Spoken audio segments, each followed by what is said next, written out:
Today video నిన్న మాట్లాడుకున్న stock గురించి ఫ్రెండ్స్. ఆరో ఇండియా లిమిటెడ్ అని నిన్న ఈవినింగ్ మనం డిస్కస్ చేసాము.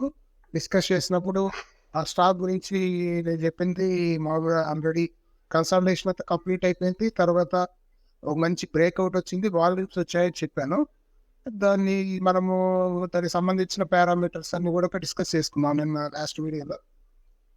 ఆ స్టాక్ గురించి జస్ట్ క్విక్గా వీడియో కూడా ప్లే చేస్తాను, చూడండి. తీసుకున్నది నా ఉద్దేశము. అందువల్ల మనం ఒకవేళ ఏదైనా ట్రేడ్ తీసుకున్న దీంట్లో షార్ట్ టర్మ్లోనే మనకు 10-20% రేటే వచ్చిన ఆశ్చర్యం లేదు. కాకపోతే ఇది కొద్దిగా పెన్నీ స్టాక్. ఎవరైనా ట్రేడ్ తీసుకున్నారో కొద్దిగా రిస్క్ రివార్డు ఇబ్బంది లేదు, మాకు స్టక్ అయిన అమౌంట్ ఇబ్బంది లేదనే వాళ్ళు ట్రేడ్ తీసుకోండి. నేను అందుకే ఫస్ట్ డిస్కస్ చేస్తున్నాను ఈ స్టాక్. ఈ స్టాక్లో మనకి ఎక్కువ భాగము తొందరగా మన టార్గెట్ రీచ్ అవుద్దని నేను ఎక్స్పెక్ట్ చేస్తున్నాను.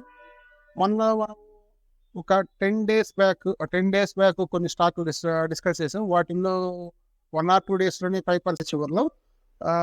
దాంట్లో నేను నిన్న కూడా చెప్పాను, ఒకవేళ మార్కెట్లో అనుకూలంగా ఉండి పారామీటర్స్ అన్ని మ్యాచ్ అయితే 1 dayలో 10% రిటర్న్ వచ్చినా అది పెద్ద ఆశ్చర్యం ఏం కాదు. మనం ఈరోజు రేపు ట్రేడ్ తీసుకున్నాము. అది మార్కెట్ నిన్న మనం డిస్కస్ చేసినప్పుడు క్లోజ్ అయింది వచ్చేసి 145లో క్లోజ్ అయింది. కాకపోతే మార్కెట్లో ఉదయం బుల్ బ్యాక్ వచ్చినట్టుంది. బుల్ బ్యాక్ వచ్చినప్పుడు ఇమీడియట్గా ట్రేడ్ తీసుకున్న వాళ్ళు అయితే కొద్దిగా లాస్ చూసుంటారు. ఇక్కడ నిన్న క్లోజ్ అయింది.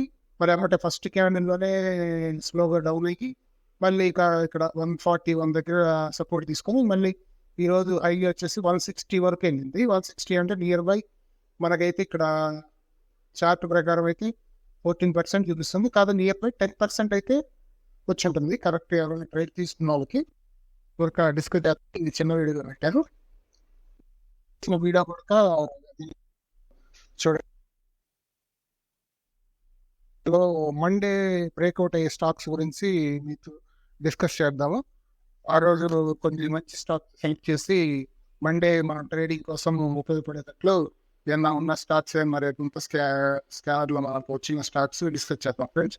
ఓకే ఫ్రెండ్స్, నెక్స్ట్ వీడియోలో కలుద్దాం. బాయ్.